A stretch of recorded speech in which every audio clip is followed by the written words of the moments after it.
ആണ്ടുവട്ടത്തിലെ മൂന്നാമത്തെ ഞായർ.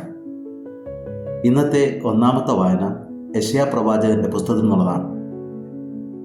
അന്ധകാരത്തിൽ കഴിയുന്ന ജനതയ്ക്കായി പ്രകാശം ഉദയം ചെയ്യും എന്നുള്ള ദൈവത്തിൻ്റെ വാഗ്ദാനത്തെയാണ് യെശയ്യാ പ്രവാചകൻ നമുക്ക് കാണിച്ചു തരുന്നത്. രണ്ടാമത്തെ വായന വിശുദ്ധ പൗലോസ്ലീഹ കൊറിന്ത്യർക്ക് എഴുതിയ ലേഖനത്തിൽ നിന്നുള്ളതാണ്. അവിടെ വിഭാഗീയത മറന്ന് ഐക്യത്തിൽ ജീവിക്കുവാനുള്ള ഒരു ആഹ്വാനം വിശുദ്ധ പൗലോസ് നൽകുകയാണ്. സുവിശേഷം മത്തായിയുടെ സുവിശേഷം എന്നുള്ളതാണ്. യേശുക്രിസ്തു ലോകത്തിൻ്റെ പ്രകാശമായി നടന്നു നീങ്ങുകയും ആ പ്രകാശത്തിലേക്ക് ആളുകളെ ആഹ്വാനം ചെയ്യുകയും അതിലേക്കായി മാനസാന്തരപ്പെടുവാൻ വേണ്ടി അവരെ ഉദ്ബോധിപ്പിക്കുകയും ചെയ്യുകയാണ്. അവിടുത്തെ വിളി സ്വീകരിച്ചുകൊണ്ട് ആദ്യ ശിഷ്യന്മാർ യേശുവിൻ്റെ പിന്നാലെ പോകുന്നതും സർവവും ഉപേക്ഷിച്ച് അവിടുത്തെ അനുഗമിക്കുന്നതുമായ സംഭവം വിവരിച്ചിരിക്കുന്നു. ഒന്നാമത്തെ വായനയെ നാം അടുത്ത് പരിശോധിക്കുമ്പോൾ യെശയ്യാ പ്രവാചകന്റെ പുസ്തകത്തിൽ നിന്നുള്ള വായനയിൽ നാം കാണുന്നത് ദൈവം വാഗ്ദാനം ചെയ്ത് നൽകിയ വാഗ്ദത്ത ഭൂമി സ്വന്തമാക്കുന്നതുമായി ബന്ധപ്പെടുത്തിയാണ്. ദൈവം വാഗ്ദാനം ചെയ്ത് അവർക്ക് ദാനമായി നൽകിയ ആ പുണ്യഭൂമിയിലേക്ക് അവർ പ്രവേശിച്ചത് ജോഷുവയുടെ നേതൃത്വത്തിലായിരുന്നു. ദീർഘനാളത്തെ മരുഭൂമിയിലൂടെയുള്ള യാത്രകൾക്ക് ശേഷമാണ് അവർ ഈ ഭൂമി സ്വന്തമാക്കിയത്. യോശുവ 12 പ്രദേശങ്ങളും 12 ഗോത്രങ്ങൾക്കുമായിട്ടും പകർന്നു നൽകി. അങ്ങനെ 12 ഗോത്രങ്ങൾ 12 പ്രദേശങ്ങളിലായി അവരുടെ സ്ഥാനമുറപ്പിച്ചുകൊണ്ട് ജീവിതം ആരംഭിക്കുകയുണ്ടായി. ഇതിൽ ഗലീലിയയുടെ വടക്കു ഭാഗത്തുണ്ടായിരുന്ന 2 പ്രദേശങ്ങളാണ് സെഫലോൺ, നഫ്താലി. ഈ പ്രദേശങ്ങൾ പ്രകൃതി രമണീയമായിരുന്നു എന്ന് മാത്രമല്ല ഫലസമൃദ്ധവുമായിരുന്നു. ഫലസമൃദ്ധവും പ്രകൃതി രമണീയമായ ഈ സ്ഥലം പലതരത്തിലുള്ള ആക്രമണങ്ങൾക്ക് കാരണമായിട്ട് തീരുന്നതിന് ഇടയായി. പ്രത്യേകിച്ച് അതിർത്തി പങ്കിട്ട അസീറിയ വംശക്കാർ ഈ ഇസ്രായേൽക്കാരെ പല രീതിയിലും ആക്രമിക്കുന്നതിനിടയായി. ഇസ്രായേൽക്കാർ ദൈവത്തെ മറന്ന് ദൈവകൽപ്പനകൾ വിസ്മരിച്ച് ജീവിക്കുവാൻ തുടങ്ങിയപ്പോൾ ദൈവത്തിൻ്റെ പരിരക്ഷ അവർക്ക് നഷ്ടമാകുകയും അസീറിയക്കാർക്ക് അവർ അടിമകളാകുകയും ചെയ്യേണ്ട ഒരു സാഹചര്യമുണ്ടായി. ഈ നഫ്താലിയുടെയും സെബുലാലിൻ്റെയും പ്രദേശങ്ങൾ അസീറിയക്കാർ കീഴടക്കുന്നതിനിടയായി. അവരുടെ ആക്രമണത്തിലൂടെ കീഴടക്കപ്പെട്ടു കഴിഞ്ഞപ്പോൾ അവർക്കുണ്ടായ ദുരന്തത്തെയാണ് പ്രവാചകൻ അന്ധകാരമായിട്ട് ചിത്രീകരിച്ചിരിക്കുന്നത്. ദൈവത്തിൻ്റെ കൃപ അന്യാധീനപ്പെട്ട് പല രീതിയിലുള്ള പീഡനങ്ങൾക്കും വശംവദരായി ജീവിച്ച ഇസ്രായേൽ മക്കൾ അന്ധകാരത്തിൽ കഴിയുന്നതിന് സമാനമായിരുന്നു. ഈ അന്ധകാരത്തിൽ കഴിയുന്ന ജനതയ്ക്ക് പ്രകാശത്തിൻ്റെതായ പ്രഭ ഉണ്ടാകുമെന്നും മോചനമുണ്ടാകുമെന്നുമുള്ള പ്രഖ്യാപനമാണ് യെശയ്യാ പ്രവാചകൻ ദൈവപ്രേരിതയാൽ നൽകുന്നത്. ഈ പ്രഖ്യാപനവും പ്രതീക്ഷയും ഇസ്രായേൽക്കാരെ സന്തോഷപൂർണ്ണമാക്കുകയും അവർ അത് ആനന്ദമാക്കി മാറ്റുകയും ചെയ്യുന്ന ചിത്രമാണ് നമ്മൾ കാണുന്നത്.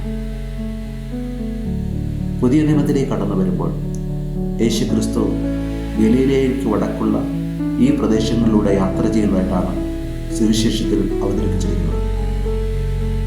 അന്ധകാരം തളം കെട്ടി നിൽക്കുന്ന കാലഘട്ടത്തിൽ പ്രകാശം കടന്നു വരുന്നത് ദൈവത്തിൻ്റെ തന്നെ പുത്രനായ യേശുക്രിസ്തുവിലൂടെയാണെന്നുള്ള മനോഹരമായ അവതരണമാണ് ഇവിടെ മത്തായി നമ്മുടെ മുമ്പിൽ അവതരിപ്പിക്കുന്നത്. അന്ധകാരം നിറഞ്ഞേൽക്കുന്ന ആ പ്രദേശത്തെ പ്രകാശപൂർണ്ണമാക്കുവാൻ വേണ്ടി ലോകത്തിൻ്റെ പ്രകാശമായ യേശുനാഥൻ ആ പ്രദേശത്തിലൂടെ സഞ്ചരിക്കുന്നു എന്നുള്ളതാണ് വളരെ അർത്ഥവത്തായ സന്ദേശം. യേശുക്രിസ്തുവിൻ്റെ ഈ പ്രവേശനം ദൈവരാജ്യത്തെക്കുറിച്ചുള്ള പ്രസംഗവുമായി ബന്ധപ്പെടുത്തിയായിരുന്നു. ദൈവരാജ്യം സമീപിച്ചിരിക്കുന്നു എന്നുള്ള സ്നാപക യോഹന്നാൻ്റെ അതേ ഭാഷ സ്വീകരിച്ചുകൊണ്ട് യേശുവും പ്രസംഗിക്കുവാൻ ആരംഭിച്ചു. ജനങ്ങളോട് മാനസാന്തരപ്പെടുവാൻ വേണ്ടി ആഹ്വാനം ചെയ്തു. മാനസാന്തരപ്പെട്ട് പ്രകാശത്തെ സ്വീകരിക്കുവാനുള്ള ആഹ്വാനമാണ് കർത്താവ് അവർക്ക് നൽകിയത്. ഈ ആഹ്വാനത്തിൻ്റെ വെളിച്ചത്തിൽ യേശു തൻ്റെ ആദ്യകാല ശിഷ്യന്മാരെ വിളിക്കുന്നതായി നാം കാണുന്നു. പത്രോസും അന്ത്രയാസും യാക്കോബും യോഹനാനുമൊക്കെ ദൈവത്താൽ വിളിക്കപ്പെട്ട് അവിടുത്തെ ശിഷ്യരായിട്ട് കടന്നു വരുന്നതായി നാം വായിക്കുന്നു. ഈ ശിഷ്യത്വത്തിലേക്ക് കടന്നു വരുന്ന ആദ്യകാല അപ്പോസ്തലന്മാർ എല്ലാം ഉപേക്ഷിച്ചുകൊണ്ടാണ് തന്നെ അനുഗമിക്കുന്നതെന്ന് മത്തായി ശ്ലീഹ വളരെ വ്യക്തമായി നമ്മുടെ മുമ്പിൽ അവതരിപ്പിക്കുകയാണ്. അവരുപയോഗിച്ചിരുന്ന വലകളും അവരുടെ കുടുംബത്തെയും ഒക്കെ ഉപേക്ഷിച്ചുകൊണ്ട് യേശുവിൻ്റെ വിളി സ്വീകരിച്ചുകൊണ്ട് അവിടുത്തെ പ്രകാശത്തിൻ്റെ പാതയിലേക്ക് കടന്നു വന്നതായി നാം മനസ്സിലാക്കുന്നു. യേശുക്രിസ്തുവിൻ്റെ ഈ പ്രകാശത്തിലേക്കുള്ള വിളി സ്വീകരിച്ച് കടന്നു വന്ന ഈ പ്രിയപ്പെട്ട ശിഷ്യന്മാരെ പോലെ ഓരോ ക്രൈസ്തവരും വിളിക്കപ്പെട്ടിരിക്കുന്നു എന്നുള്ള വലിയൊരു സന്ദേശമാണ് ഇതിൽ അടങ്ങിയിരിക്കുന്നത്. രണ്ടാമത്തെ വായന വിശുദ്ധ പൗലോസ് ശ്ലീഹ കൊറിന്ത്യർക്ക് എഴുതിയതാണ്. കൊറിന്ത്യ സഭയിൽ പലതരത്തിലുള്ള വിഭജനങ്ങൾ നിലനിന്നിരുന്ന ഒരു കാലഘട്ടമായിരുന്നു. പ്രത്യേകിച്ച് അവർ ആരുടേതാണ് എന്നുള്ളതായിരുന്നു പ്രധാനപ്പെട്ട തർക്ക വിഷയം. പൗലോസിൻ്റേതാണോ, യേശുക്രിസ്തുവിൻ്റേതാണോ, അപ്പോളോയുടേതാണോ എന്നുള്ള തരത്തിലുള്ള വ്യത്യസ്ത പാരമ്പര്യങ്ങളെ മുറുകെ പിടിച്ചുള്ള പലതരത്തിലുള്ള ഭിന്നതയും അവിടെ നിലനിന്നിരുന്നു. ഇത് മനസ്സിലാക്കിയിട്ടാണ് പൗലോസ് ശ്ലീഹ അവരോട് യേശുക്രിസ്തുവിൽ അടിയുറച്ച വിശ്വാസം ഉണ്ടാകേണ്ടതിൻ്റെ ആവശ്യകത സൂചിപ്പിക്കുന്നത്. യേശുക്രിസ്തുവിലാണ് വിശ്വസിക്കേണ്ടതെന്നും അവിടത്തേക്ക് നാം സ്വന്തമാകേണ്ടതാണ് എന്നുള്ള സന്ദേശം അവിടെ നിന്ന് നൽകുന്നത്. യേശുക്രിസ്തുവിന് സ്വന്തമാകുമ്പോൾ യേശുക്രിസ്തുവിൻ്റെ കുരിശും അവിടുത്തെ മരണവും രക്ഷയുടെ മാർഗമായി മാറുന്നു എന്ന് പൗലോസ് ശ്ലീഹ വ്യക്തമായി നമ്മുടെ മുമ്പിൽ അവതരിപ്പിക്കുന്നു. അതുകൊണ്ട് തന്നെ പൗലോസോ അപ്പോളയോ അല്ല പാപമോചനത്തിന് വേണ്ടി മരിച്ചതെന്നും അവർക്ക് സ്വന്തമാകേണ്ടവരല്ല ക്രൈസ്തവരെന്നും മറിച്ച് മരിക്കുകയും ഉയർക്കുകയും ചെയ്ത ക്രിസ്തുനാഥന് വേണ്ടി മാത്രം സ്വന്തമാക്കപ്പെടേണ്ടവരാണ് എന്നുള്ള വലിയൊരു സന്ദേശമാണ് അവിടെ നൽകുന്നത്. യേശുക്രിസ്തുവിനെ സ്വന്തമാക്കി കഴിയുമ്പോൾ ഐക്യം വീണ്ടെടുക്കുവാനും ഭിന്നതകൾ അവസാനിച്ച് ഒരുമയിൽ ജീവിക്കുവാനും സാധ്യത ഉണ്ടാകും എന്നുള്ള ഒരു ദൗത്യമാണ് പൗലോസ് ശ്ലീഹ ഇതിലൂടെ മുന്നോട്ട് വയ്ക്കുന്നത്. ഇന്നത്തെ 3 വായനകളിലൂടെയും വളരെ മനോഹരമായ സന്ദേശമാണ് സഭ നമ്മുടെ മുമ്പിൽ അവതരിപ്പിക്കുന്നത്. നാം ജീവിക്കുന്ന ഈ കാലഘട്ടവും ഒരു തരത്തിൽ അന്ധകാരത്താൽ നിബിഡമാണ് എന്ന് മനസ്സിലാക്കാം. നാം അഭിമുഖീകരിക്കുന്ന 2 പ്രധാനപ്പെട്ട അന്ധകാരത്തിൻ്റെ മേഖലകൾ എന്ന് പറയുന്നത്, ഒന്നാമത്തേത് ദൈവത്തിലുള്ള വിശ്വാസവുമായി ബന്ധപ്പെടുത്തിയാണ്. നഫ്താലിയിലും സബ്രാനിലും ജീവിച്ചിരുന്ന ഇസ്രായേൽക്കാരെ സംബന്ധിച്ചിടത്തോളം വിജാതിയരുടെ സാമീപ്യവും അധിനിവേശവും കാരണം യഥാർത്ഥ ദൈവത്തെക്കുറിച്ചുള്ള ചിന്താഗതികളും വിശ്വാസ രീതികളുമൊക്കെ ക്രമേണ അന്യധീനമാകുന്നതിന് കാരണമായിട്ട് മാറും. ഒരുപക്ഷെ നാം ഇന്ന് ജീവിക്കുന്ന കാലഘട്ടത്തിലും ദൈവത്തിൻ്റെ ശരിയായ ചിത്രം മനസ്സിലേറാതെ പലതരത്തിലുള്ള ചിന്താഗതികൾ ദൈവവുമായി ബന്ധപ്പെടുത്തി വച്ചു പുലർത്തുന്ന സാഹചര്യങ്ങൾ കാണാൻ കഴിയും. വിശ്വാസം തന്നെ ചില പാരമ്പര്യങ്ങളുമായി ബന്ധപ്പെടുത്തിയാണ് പലപ്പോഴും നാം മുറുകെ പിടിക്കുന്നത്. എന്നാൽ വിശ്വാസത്തിൻ്റെ വെളിച്ചമെന്ന് പറയുന്നത് ജീവിക്കുന്ന ദൈവമായ ക്രിസ്തുവിലുള്ള വിശ്വാസത്തിൽ അടിസ്ഥാനപ്പെടുത്തിയിരിക്കുന്നു എന്നുള്ളതാണ് അവിടെ നൽകുന്ന സന്ദേശം. അങ്ങനെ വരുമ്പോൾ യഥാർത്ഥ ദൈവികമായ കാഴ്ചപ്പാട് യേശുക്രിസ്തു നമുക്ക് കാണിച്ചു തരികയാണ്.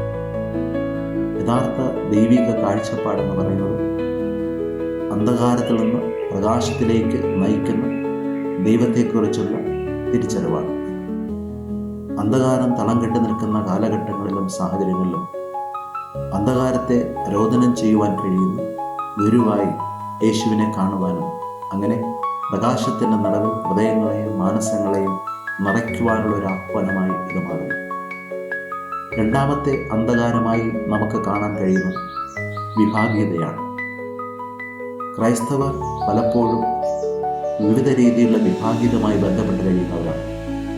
പാരമ്പര്യങ്ങളെ മുറുകെ പിടിച്ചുകൊണ്ടും ആചാരാനുഷ്ഠാനങ്ങളെ മുറുകെ പിടിച്ചുകൊണ്ടും വ്യത്യസ്തമായ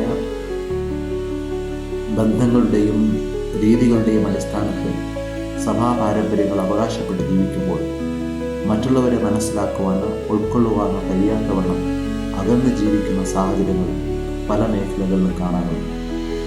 എന്നാൽ പൗലോസ്ലീഹ നൽകുന്ന സന്ദേശം വളരെ വ്യക്തമാണ്. നാം ആരുടെ പാരമ്പര്യമാണ് പിന്തുടരുന്നതെന്നുള്ളതല്ല പ്രധാനപ്പെട്ടത്.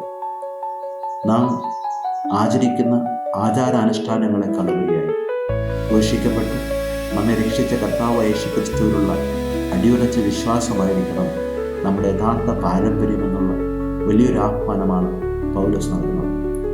ഈ ആഹ്വാനം സ്വീകരിക്കുമ്പോൾ നാം ആരാണ് പിന്തുടർച്ച അവകാശമായി വന്നിരിക്കുന്നതെന്നുള്ളതിനേക്കാൾ ഉപരിയായിട്ട് നമ്മുടെ അടിസ്ഥാന വിശ്വാസമായ ക്രിസ്തുവിലുള്ള രക്ഷയിലുള്ള വിശ്വാസം മുറുകെ പിടിക്കുന്നതിനുള്ള ആഹ്വാനമായി മാറും.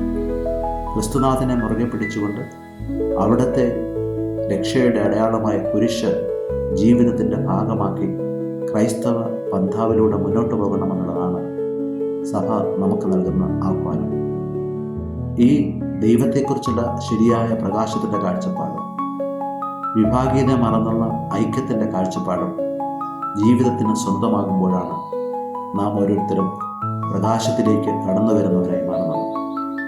അതിലേക്ക് നാം വിളിക്കപ്പെട്ടിരിക്കുന്നു എന്നുള്ളതാണ് ആദ്യകാല അപ്പോസ്തലന്മാരെ തിരഞ്ഞെടുക്കുന്നതിലൂടെ സഭ നമുക്ക് നൽകുന്ന പ്രബോധനം. നാം ഓരോരുത്തരും ഇപ്രകാരം തിരഞ്ഞെടുക്കപ്പെട്ടവരാണ് എങ്കിൽ ആ തിരഞ്ഞെടുപ്പിലേക്ക് നാം ബോധപൂർവം കടന്നു വരുവാൻ നമ്മെ സഹായിക്കുന്നത് നിരന്തരമുള്ള മാനസാന്തരമാണ്. പാപങ്ങളെക്കുറിച്ചും തിന്മകളെക്കുറിച്ചും ബോധപ്പെട്ടുകൊണ്ട് അവയെ പാടി ഉപേക്ഷിക്കാനുള്ള താല്പര്യം ജീവിതത്തിൽ അനുവർത്തിക്കേണ്ടതാണ്. പാപമാകുന്ന വിഭാഗീയതയും പാപമാകുന്ന അന്ധകാരത്തെയും ജീവിതത്തിൽ നിന്ന് പാടെ മാറ്റിക്കൊണ്ട് ക്രിസ്തുവാകുന്ന പ്രകാശത്തിലേക്ക് ഓരോ ദിവസവും മാനസാന്തരപ്പെട്ട് വിളിക്ക് പ്രത്യുത്തരമേകുവാൻ വേണ്ടിയുള്ള ആഹ്വാനമാണ് നമുക്ക് സുവിശേഷം നൽകുന്നത്. ഈ ആഹ്വാനം ബോധപൂർവം ഏറ്റെടുക്കുമ്പോൾ നമ്മുടെ സ്വാർത്ഥപരമായ ചിന്തകൾക്ക് അതീതമായി പരസ്നേഹത്തിൻ്റെയും ദൈവസ്നേഹത്തിൻ്റെയും മൂല്യങ്ങൾ ഉൾക്കൊള്ളുന്നവരായി ദൈവത്തിങ്കിലേക്ക് മാനസാന്തരപ്പെട്ട് മാനസാന്തരത്തിൻ്റെ ഫലം പുറപ്പെട്ട് ജീവിക്കാനുള്ള വിളിയിൽ നാം ഓരോരുത്തരും പങ്കുകാരാകും എന്നുള്ളതാണ് ഈ ഞായറിൻ്റെ സന്ദേശം. ഈ സന്ദേശം നമ്മുടെ ഓരോരുത്തരുടെയും ജീവിതത്തിൽ സ്വായത്തമാക്കിക്കൊണ്ട് ആരാധനാക്രമങ്ങളിലും വിശ്വാസ വൈതൃകങ്ങളിലും പങ്കുചേരുമ്പോൾ മാത്രമേ ക്രിസ്തുവിൻ്റെ പ്രകാശം നമ്മിലൂടെ ലോകത്തിൻ്റെ പ്രകാശമായി മാറിയിടും. അതിനുതകുന്ന രീതിയിൽ അന്ധകാരത്തിൻ്റെ പ്രവണതകളെയും അന്ധകാരത്തിൻ്റെ രീതികളെയും ഉന്മൂലനം ചെയ്തുകൊണ്ട് ലോകഗുരുവായ യേശുക്രിസ്തുവിൻ്റെ പ്രകാശം ജീവിതത്തിൽ പ്രകാശിപ്പിക്കുവാൻ പ്രാർത്ഥിക്കും.